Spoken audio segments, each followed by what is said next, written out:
Hello, it's Helen Butler from Inspired People Solutions. Thank you so much for joining us today. It's lovely to have your company. I'm joined by the delightful Ness Wiltshire, who you would know because we did a podcast a little while ago whilst I was flying out of Melbourne, and Ness came down from her regional hub to meet me and have a coffee and catch up and talk about what her tree change had been like since her move from Melbourne CBD to regional Victoria. And Ness has kindly joined me again today to have a chat about all things regional Victoria and talk about her regional work. Also how the coronavirus has impacted her from a work and community perspective. So Ness, thank you so much for joining me today. It's lovely to have your company. Hey Helen, thanks for having me. It's a pleasure. So maybe would you like to kick us off, because 2020 has been a pretty interesting year and probably hasn't turned out like most of us have thought. But for you, there has been some changes in your professional life this year, and coronavirus has provided a few little hiccups along the way. So do you want to have a little chat to us about what how you found starting 2020 and the impact that coronavirus has had on your professional career to date? Well, let's just say I don't think anyone saw anything like coronavirus coming. I certainly didn't. Yeah. And I had grand plans for 2020. And I found all of that's been turned on its head, but in the most delightful way. So I guess a bit of a good news story today for you. I wrapped up as a journalist on a rural newspaper at the end of last year and was hoping to move into a stakeholder engagement role in Victoria, and unfortunately that didn't come through to fruition. And then so things obviously, felt pretty explosive at the beginning of the year already because they're not turning out the way I thought.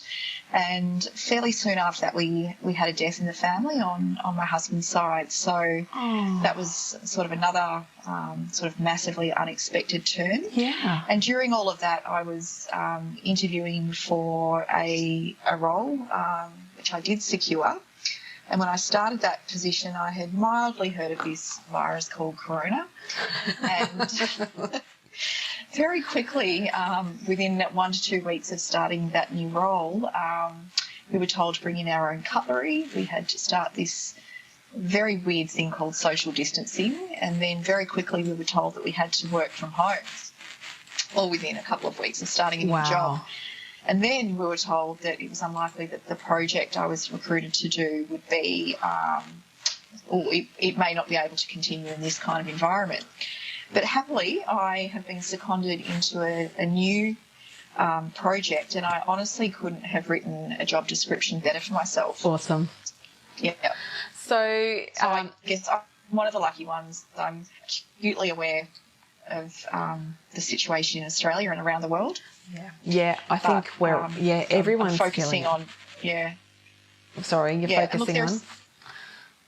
I'm focusing on what's going well in my life, because I find if I don't focus on the good things, then sort of the negative things have a tendency to sort of creep in and grow. And I'm just honestly, I think if anything, COVID has taught me is just to let go of my need for success more and just go with the flow.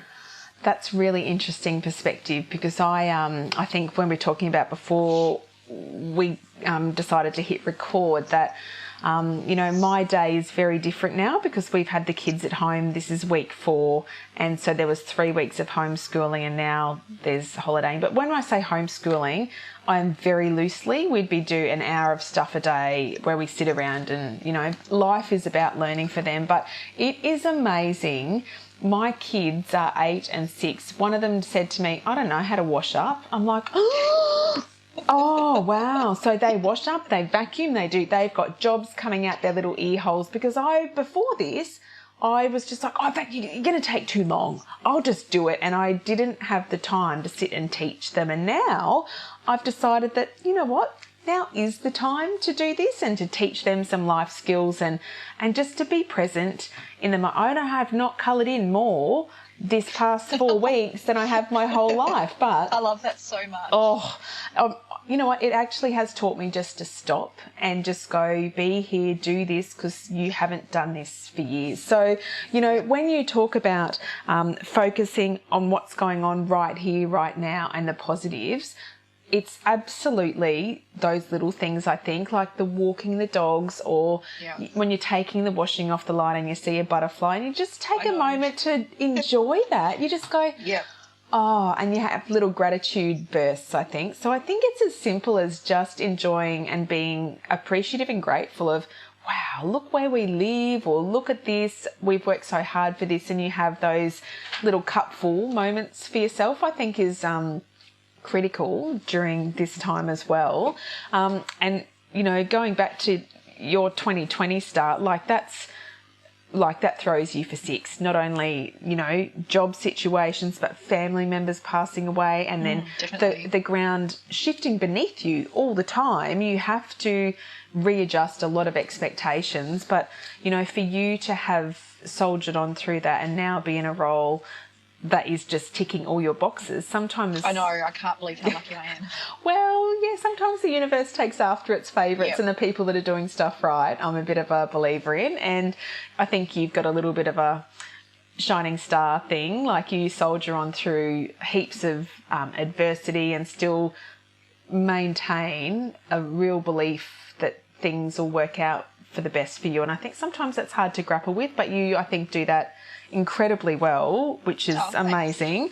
But for you now, with, I mean, your organisation starting a new gig, they could have just been like, oh, Vanessa, there's a job seeker payment coming up, handball, or job keeper, you know, whichever category. They could have taken the easy road out, but getting seconded potentially to a new role, is it in response to this COVID virus? And also too, from an organisational perspective, how have you seen your organisation or even your community respond to the coronavirus from a, you know, in a regional perspective? It'd be great to hear what you're observing that organisations and your community is doing in response to the virus outbreak. Yeah, absolutely. So from an organisational perspective, and I do very much work in a regional organisation, from what I can tell, being 1 month in and the experience that I've had, it's a fantastic organisational culture. And I don't think I've ever seen or been in a place that is so supportive and kind. Awesome. I know, I just have to pinch myself. Yeah, particularly sometimes working in a context that I can be working in. You know, it's not always Pollyanna or fairyland, but, you know, there are real challenges that we're dealing with customers and the community, but everyone is just enormously supportive, and I'm actually working across a collaboration of organisations in this role, leading a social media and I guess PR campaign for a particular community project. So from that perspective, I just think the initiative is wonderful for the community, because I'm really excited to see what we can all do together. And more from a community perspective, I suppose I've seen the polar opposites. I've seen a lot of, particularly in my own hometown, I guess, I've seen a lot of sort of nastiness, but then I've seen a lot of kindness as well. And I say to people, I think people react to stress differently, and and the way people react, it can trigger us. But if we can just sort of understand that people are reacting with the best knowledge that they've got, that can definitely help. But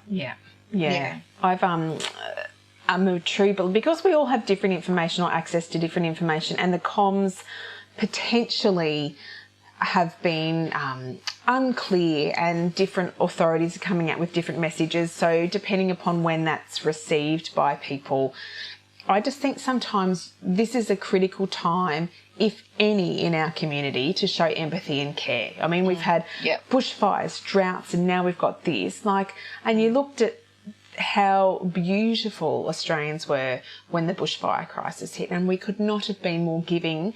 And now again, like I guess sometimes our best givers, like our arts community, our musicians, they have just had all of their income producing for this year just ripped out from underneath them. But we still, as a society, can choose to still be empathetic and caring and kind and considerate. And I think sometimes we just need to go, take a breath before you beep your horn, take a breath before you just get in someone's grill because they're not social distancing. Just, you don't know what that person's been through that day, you know. And I think if we can do anything is just take that breath and choose kindness sometimes, and walk away if you can't, because, you know, sometimes I was at the supermarket the other day and all these oldies have got their face masks on, but they're in my grill. They're going for the same loaf of bread as me, and I'm like, oh, get out of my face. But you just go, okay, deep breath and walk away, and then, you know, but so it's just those little things, those little moments that you can do. And I think, I mean, I think you live quite a little bit more rurally than me, but I have seen technology just ramp up massively in our community. Yes, I did talk about that. Yes, can you talk to me about what you're seeing in your community from an embracing technology point of view? Yeah, absolutely. So from an organisational perspective, particularly in the team that I'm in, we're in a fairly big team, and the other organisations that I'm working with, everyone has just rolled up their sleeves and learnt what they need to about, you know, Zoom or Google Hangouts or what have you. And these platforms have been quite familiar to me, but not necessarily to a lot of people. Yep. So, yeah, there's just the opportunity to support people and help skill people up. So I'm finding people in regional and rural especially, they do what they have to do to get by. Yep. So I'm seeing small businesses, like a little gift shop, get on. She's popped a lot of her products online. Yep. She would consider herself very technical, but she's learning the technology. A local wine hub has put all of their products online, which is huge. I think it's 200 or more products. Oh, wow. That's huge. And as far as I know, real estate agents are still they're still servicing clients and customers. It's just in a bit more of a virtual setting. And so I'm definitely seeing people step up and do what they need to do. I think, and that's one thing I found, like, you just don't think about that kind of stuff when everything's okay and people can still come in. But, you know, our local fruit and veg place, who we adore, have gone online and they've collaborated with the bakeries, and, you know, it's just so nice to see that all those communities start pulling together, and that as, you know, consumers of their products, you continue to support them and advocate for them. And I think that's a really nice thing. And, you know, even the getting together, like I did every Friday night, I catch up with some of the mums from school and we all just Zoom and have our wine and do whatever. And I think that's a really nice, it's a really nice thing to be able to do, because connectedness will be a big thing going forward. So we have to get used to the reality of over the internet, and that will be, I still have to do that with people every day, even though, you know, you and I have worked flexibly, we've worked part-time, like we've had different structures in our work. I would really, I guess, love to hear from you. What are some tips that you can give people that make them work from home effectively, but also compartmentalise it as well? So, you know, because your office is in the house, the separation is a really big thing. So have you got any tips and tricks that you have learnt over the years that enable your working from home to be effective, but you can also, when it's time to get on that couch with Trev, it's time to get on the couch with Trev and not go back in the office? Well, basically, Trev would crap it with me if he good. thought I was doing any work outside the boundaries. Awesome. That's good to have someone who holds you accountable. Good. Yeah. He does definitely hold me accountable. Good. However, I'd like to think that I've got some self-discipline these days to just realise that I'm contracted to do a certain job. There's a certain number of hours. But beyond that, do you really need to keep on going? I think one of the most fantastic things in this whole time is I feel like a lot of pressure's lifted and that no one's watching me. Yeah. There's sort of no one clock watching or, over your shoulder, just how productive are you, Vanessa? Mm-hmm. And it's just all about the work output. Yes. And working remotely, what I find has helped me is to very much have a structure. Yeah. So the last couple of weeks in this new secondment, I've been building structure around the public relations and media, as well as the content strategy and the social media strategy. Yep. But working in tandem with, I hate the word stakeholders, so I'll call them people, working with people. Yeah. Internally in my organisation and also externally in the organisations I'm working with, because I really liked you touching on that word collaboration. This is a project with multiple organisations that we're delivering into the community to help people feel more connected and aware of services that are available during this time. I think we're going to see a lot more collaboration. I hope so. I really do. I think I've always tried to be, even though I work with a range of people who do what I do, I really enjoy the collaboration. I think all our styles will suit enough clients, we'll get enough work. Let's just share the love and the resources to equip people, enable people to get through this time and give them the resources that they need, because you just don't want to be, have you got this on? Can I help you with this? Can I help you with that? You're like, here, this might help you. Just take that. It's all yours. Or what does your business need? Can I give you this? Will that help you out? I think this is the time for generosity, for care, and also for communities to shine. I think it's going to be really interesting. You touched on this, that managing by presenteeism is going to be something that managers that do that will absolutely hate at the moment, because there's an underlying, there's an underlying premises that you don't trust your employees to do a good job if you're not standing over them, watching what they do all the time. So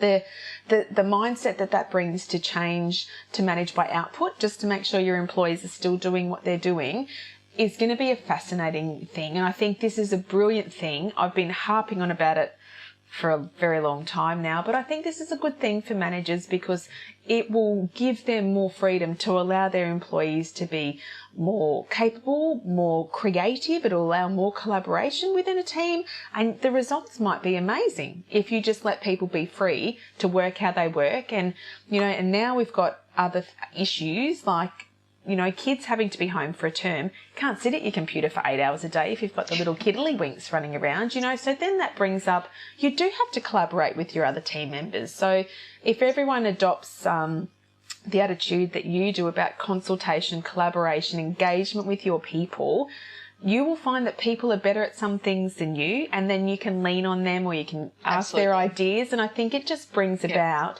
such a great outcome and such a great sense of, we're all in this together, and you'll have so much more success, and it'll build a really strong engagement within your team. So I think, I'm really pleased that, but you've got to be able to switch off too as well, which is like what you said. I struggle with that because my hours are different now, juggling, because we can only work certain hours of a day. But, it's that talking to your partner, and it's that getting scheduling. Like you said, you have to have a schedule that works for you. Well, I still have a routine as well, and I have boundaries around it, because it's important that you switch off at the end of the day or whenever that is for you.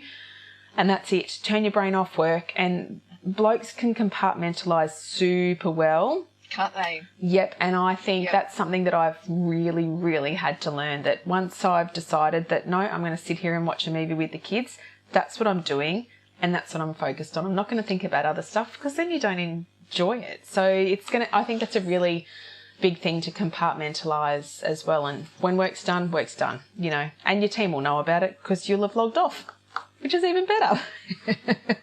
I just think it's not that I find myself caring less. And I don't mean that in a bad way. I just seeing life as more of a whole now. And I think, like you were saying, it comes with a bit of maturity. Yeah. I won't reveal how old a lady is. Well, I'm much older than you, but I am, and just, that there are fantastic things that simple things that you can do during this time. And I'm so lucky living regionally. I can go for a bushwalk extremely easily. Yep. Take the dogs running. Yep. Go for a bike ride. Yeah. All of that stuff fills your cup. And I think that's what we need to do. The interesting thing about the coronavirus is that we've worked so hard for stuff. And I think, well, now you're in your stuff. Like, I wonder what you're going to be in your stuff now. So I think it's all going to be an interesting, people can go on a really introspective journey about some choices and behaviours and how they choose to see things during this time. But I'm up for, personally, I'm up for embracing it and enjoying the now and being grateful for a few things. Sure, things will change, but you know what? We bounced back after the GFC. The government has come to the party to keep money out there for people, which is just fantastic. Like, we're doing a lot of things right to allow people to keep their heads above water, and I think that will keep going, hopefully, that we can still support our communities. So fingers crossed. But I think it's I think we've reached an age in our life where introspection is where we're at a little bit at the moment as well, which is not a bad thing. Well, Vanessa, let's wrap it up here, and I just wanted to say thank you again for your time and for giving us, my pleasure. For just giving us some insights on how regional Australia will go. And I think it will potentially boom after this. Now the technology's coming in place, and we've got some beautiful towns around this country where people can live really happy, productive and creative lives. Australia's in a magnificent place. So it'll be interesting to see how the regions boom following the coronavirus. We'll keep the conversation going. I would love to. I'd love to. Yeah. Well, thank you very much for joining me, Ness. It's been so lovely to chat to you, and thank you all for listening. Bye for now. My pleasure. Bye.